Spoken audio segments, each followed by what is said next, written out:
Bonsoir, mesdames, messieurs. La tuberculose est une maladie dangereuse. Elle peut tuer. Actuellement, 2 milliards de personnes à travers le monde en sont infectées. 10 % d'entre elles vont développer la maladie et des millions vont en mourir. Elle frappe tous les continents. Elle est très présente en Amérique du Nord. Elle touche même le Québec. Souvenez-vous de ces incidents dans cette école primaire de Longueuil il y a quelques semaines. Ce qui inquiète les autorités sanitaires, c'est que certaines souches de cette maladie résistent à tous les antibiotiques connus. La tuberculose, c'est une bombe à retardement et le décompte est déjà commencé.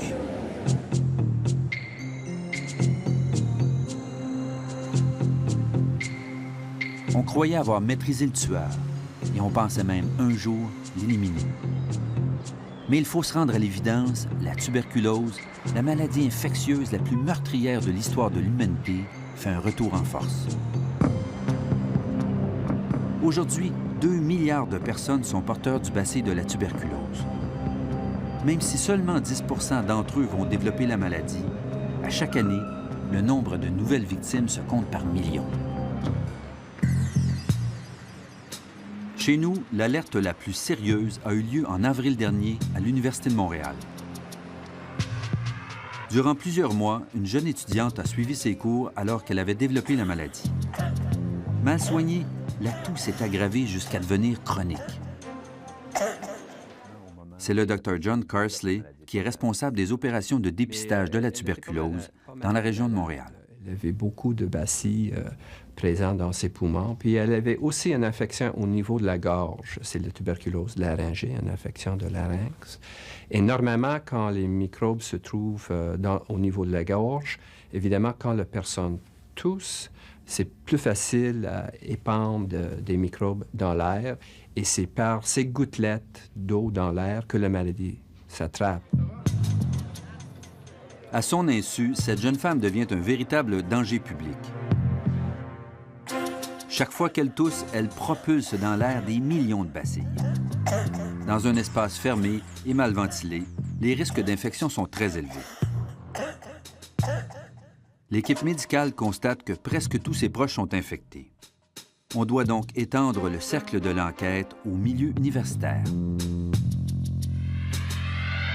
On a décidé, on va aller plus loin, puis on va identifier tous les contacts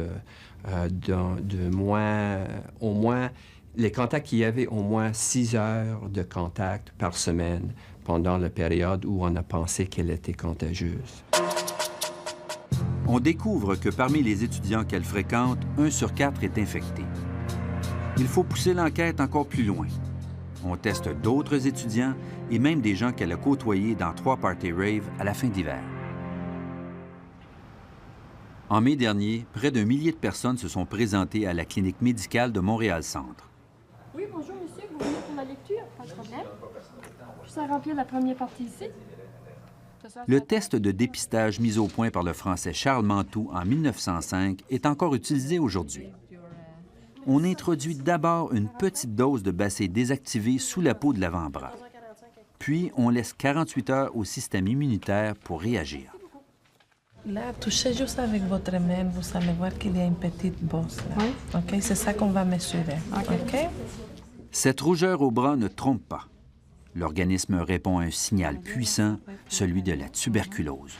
Qu'est-ce que ça veut dire? C'est que vous avez été dans la même pièce qu'une personne qui toussait et qui était contagieuse. Vous avez respiré l'air, puis il y a une bactérie qui a pénétré dans vos poumons. Avec cette information, on peut penser, on dit que vous êtes infecté. À elle seule, la jeune femme a infecté au moins 130 personnes. Bien sûr, il faut se rappeler que même s'ils sont tous porteurs du bacille, 90 % d'entre eux ne développeront jamais la tuberculose et par conséquent ne deviendront jamais contagieux. Mais on n'a pas le choix. Puisqu'on ne sait pas lesquels d'entre eux vont développer la maladie, il faut tous les soigner. Comme vous dites, les couches multiples. C'est à l'Institut thoracique de Montréal qu'on traite tous les nouveaux cas d'infection. Doubler tous les cas Le docteur Richard Menzies, directeur de la clinique de tuberculose, analyse les radiographies des poumons de ses patients. Il faut d'abord vérifier si les bacilles ont causé des dommages au système respiratoire. Premièrement, on voit ici un poumon sain. Ça, c'est une personne en bonne santé, sans symptômes, sans séquelles. Au début de la maladie, il est très difficile de savoir qu'une personne est infectée. Les bacilles se développent très lentement, au rythme d'une seule division par 24 heures.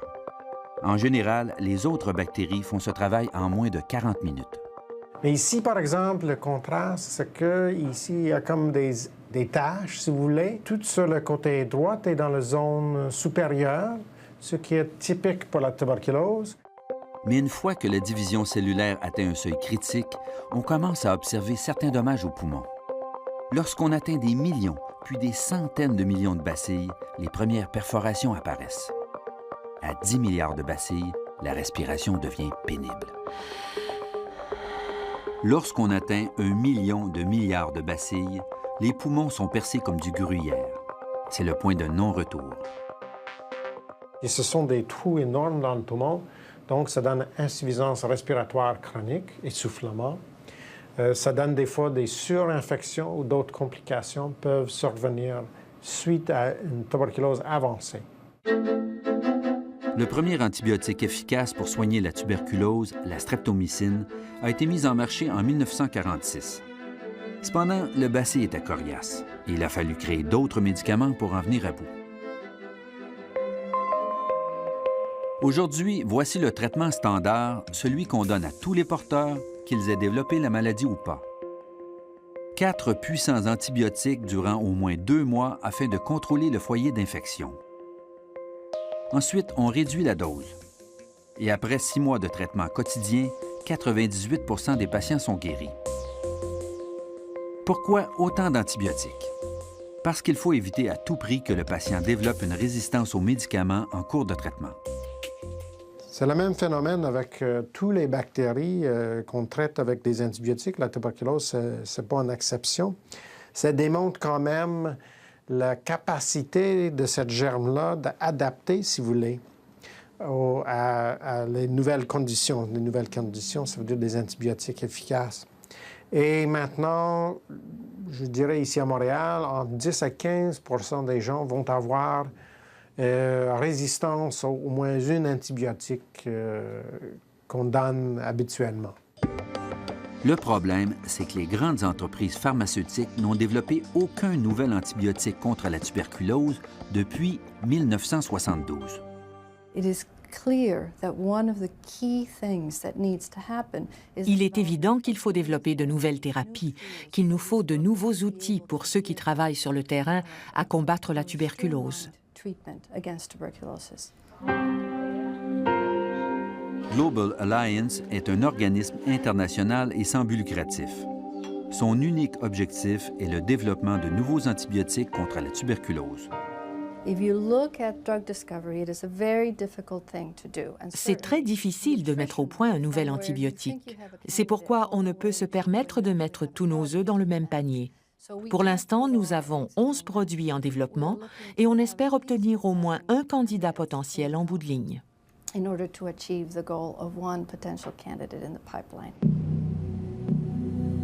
Le produit le plus prometteur est le PA824, un antibiotique plus efficace et qui permet de raccourcir la durée de traitement.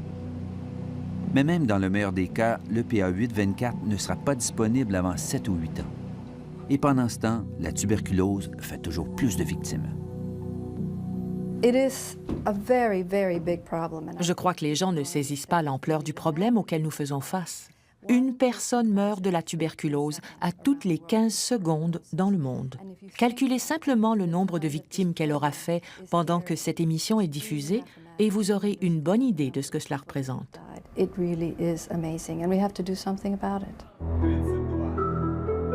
Mais le pire est peut-être encore à venir. En Sibérie, où sont enfermés 1 million de détenus dans des conditions souvent inhumaines, une nouvelle forme de tuberculose s'est développée depuis une vingtaine d'années.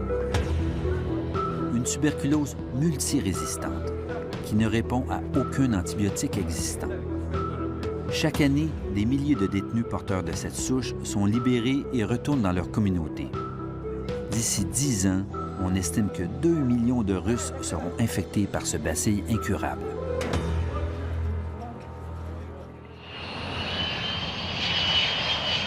Évidemment, avec les moyens de transport modernes, la tuberculose multirésistante s'est répandue comme une traînée de poudre. Aujourd'hui, elle frappe surtout l'ex-URSS, la Chine, l'Asie centrale, une partie de l'Afrique et de l'Amérique du Sud. Au nord, c'est la République dominicaine, Mexico, Los Angeles et Miami qui sont affectés. Et tout près de nous, c'est New York, la ville des immigrants, qui est la plus menacée.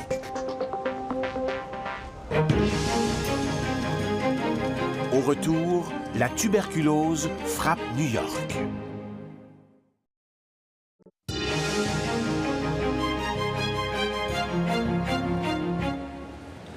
En 1992, New York est le théâtre d'une véritable explosion de cas de tuberculose.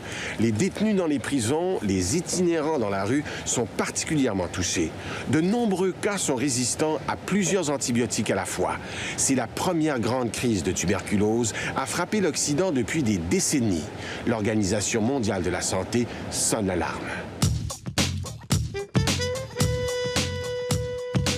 New York est une ville sous haute surveillance.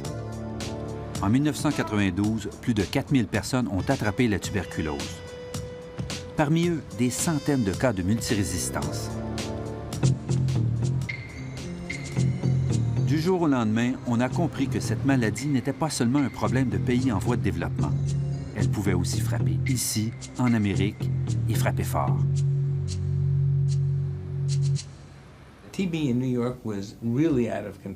La situation à New York était hors de contrôle. C'était une situation d'urgence et il a fallu dépenser $1 milliard pour en venir à bout. Le Dr Reichman s'intéresse à la tuberculose depuis 30 ans. Aujourd'hui, il dirige un important centre de recherche à Newark, tout près de Manhattan. Il a publié récemment un livre où il qualifie la multirésistance de cauchemar médical. La tuberculose multirésistante est une maladie très dangereuse.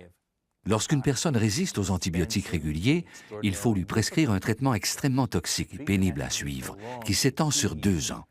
Le patient devient très malade et parfois, les effets secondaires sont plus importants que lors d'une chimiothérapie. Aux États-Unis, ce genre de traitement coûte 250 000 $ par patient. Et il n'offre aucune garantie de succès. Un patient sur 2 succombe à la maladie. Pour cette raison, on attaque maintenant la multirésistance sur un autre front, celui de la prévention. La tuberculose multirésistante est entièrement créée par l'humain. Vous ne devenez pas multirésistant à moins d'être mal soigné ou de ne pas prendre vos médicaments correctement. C'est pourquoi nous appliquons les directives de l'Organisation mondiale de la santé. Maintenant, tous nos médicaments sont donnés sous observation directe.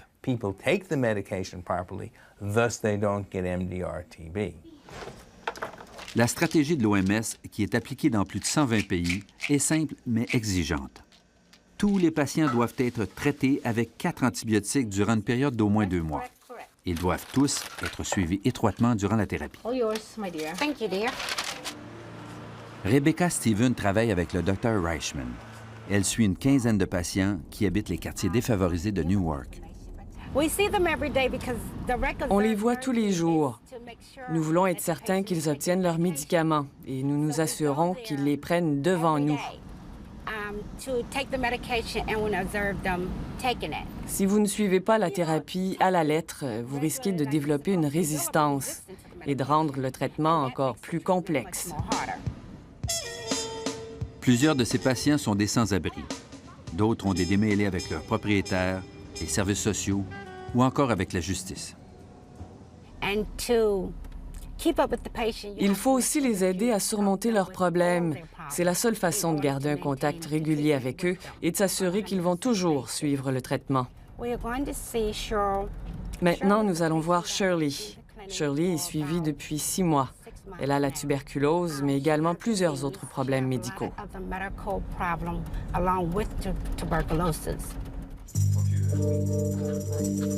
Cette femme a un long combat à finir avec la tuberculose.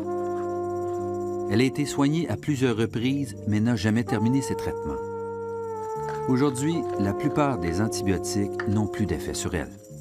Il lui faut des médicaments encore plus puissants. Comme elle souffre également du sida et d'un cancer de la gorge qui l'empêche de se nourrir normalement, elle est extrêmement vulnérable. Les gens comme elle, isolés dans les grands centres urbains, sont des cibles de choix pour la multirésistance. Il faut absolument les dépister et les traiter. Sinon, ces gens vont répandre autour d'eux des millions de bacilles potentiellement mortelles.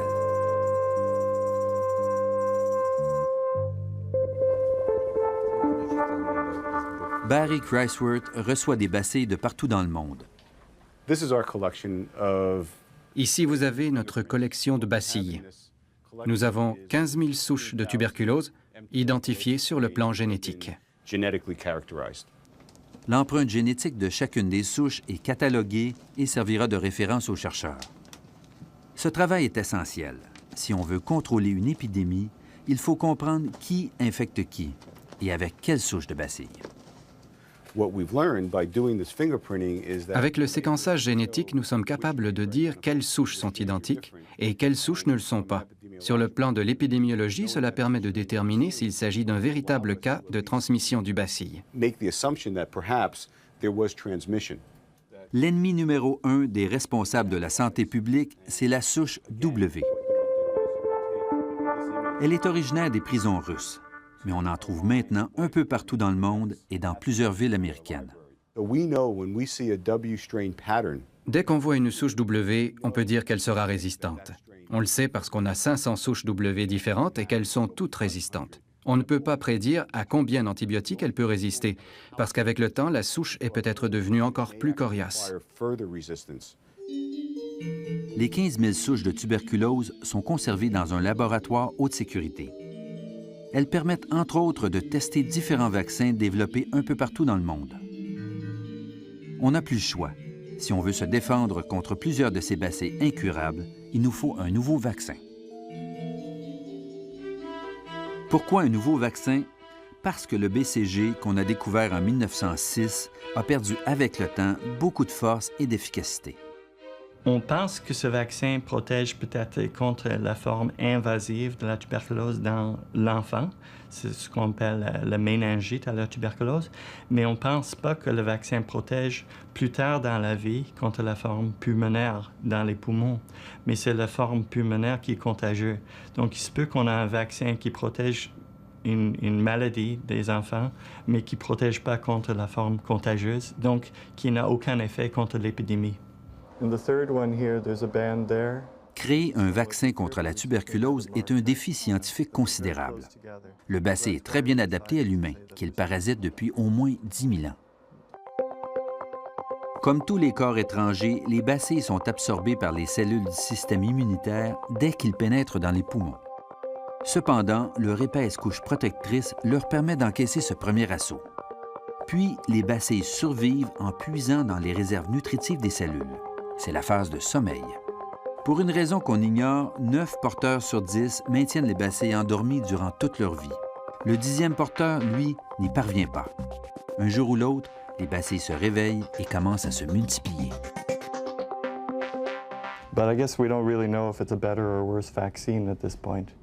Marcel Baer est membre de la Fondation Sequela, un regroupement international de chercheurs.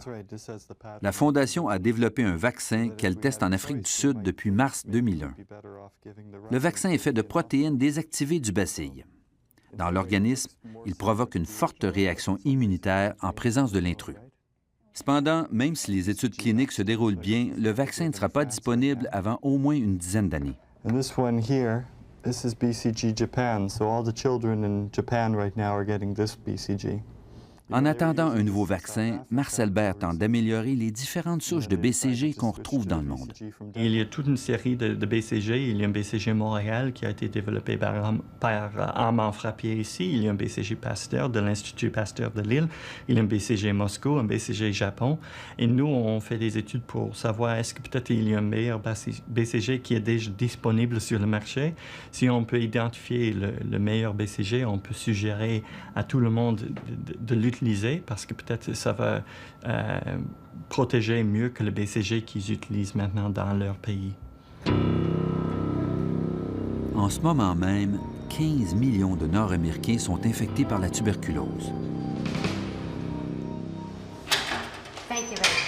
Un peu partout dans les grands centres urbains, des gens comme Rebecca Stephen ont la lourde tâche de les dépister et de les soigner. Cette jeune mère, par exemple, a transmis la tuberculose à ses 2 filles, mais également à une vingtaine d'autres membres de sa famille. Ils devront tous être traités aux antibiotiques durant au moins 6 mois. C'est ça, la tuberculose, une maladie qui peut frapper fort, rapidement et n'importe où. Dans un ghetto new-yorkais, une prison russe ou même une université montréalaise. Notre seul espoir, suivre chaque malade et les guérir tous, du premier au dernier.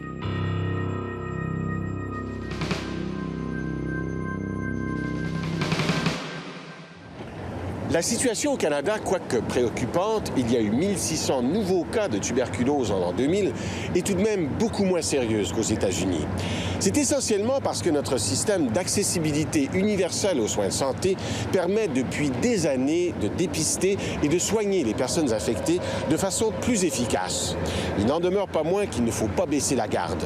D'ailleurs, dans les prochains jours, nous allons beaucoup entendre parler de tuberculose parce que la conférence mondiale sur la tuberculose ouvre ses portes aujourd'hui même à Montréal.